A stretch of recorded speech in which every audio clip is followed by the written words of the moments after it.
how to pay AliExpress with Payoneer. Hello guys and welcome back to today's video. In today's video, we will be showing you how you will be able to utilize Payoneer as your payment method on AliExpress. So first things first, make sure that you have logged into your account in AliExpress.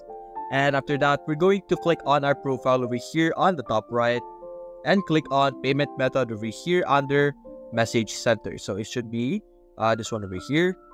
And you will be redirected to the settings where you will be able to see here your payment section. Now, you will be able to add card over here, which you could simply enter the information that you will get from Payoneer.